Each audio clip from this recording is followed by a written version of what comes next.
In a small village nestled between the grey cliffs and the dark sea, there stood an ancient bell tower. The villagers called it the Bell of Eldemere, though none could recall the last time it had rung. It was said that long ago, before memory itself, the bell had a voice so pure that it could calm storms and carry messages to the heavens. But something had silenced it, and for generations it had remained mute, its great iron tongue frozen in place.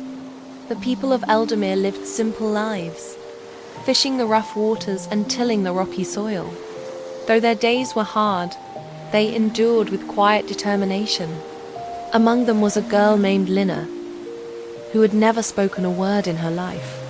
She had been born mute, and though her family loved her, many in the village believed she carried an ill omen. Some whispered that she was the reason the bell would not ring, though they had no proof, only fear.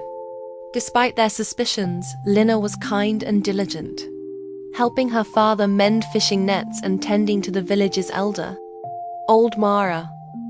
It was Mara who told her the legend of the bell. It once rang for joy and sorrow alike. When a child was born, it sang. When a soul passed, it wept. The bell and the village were one. But one night, a great grief silenced it, and now it waits for a voice that can wake it again. Lina listened, wide-eyed, but Mara could say no more. No one knew what had caused the bell to fall silent. One evening, as a storm raged over the cliffs, a shipwreck washed onto the shore. Among the wreckage, Lina found a boy, barely clinging to life. He was dressed in fine, foreign clothes, and his skin was pale as the moon. The villagers hesitated, uncertain whether to help him. But Lina did not hesitate. She brought him to her home, where she and her family nursed him back to health. The boy's name was Corwin, and though he spoke little of his past, Lina sensed that he carried a sorrow as heavy as the silent bell. As the weeks passed, they became inseparable, speaking in gestures and quiet understanding.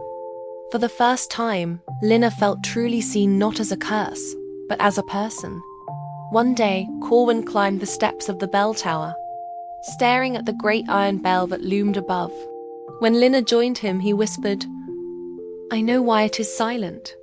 He told her of a legend from his homeland, a tale of a bell that could feel sorrow, of a village that had suffered a great loss, and of a voice that had been stolen by the sea. He believed that someone had once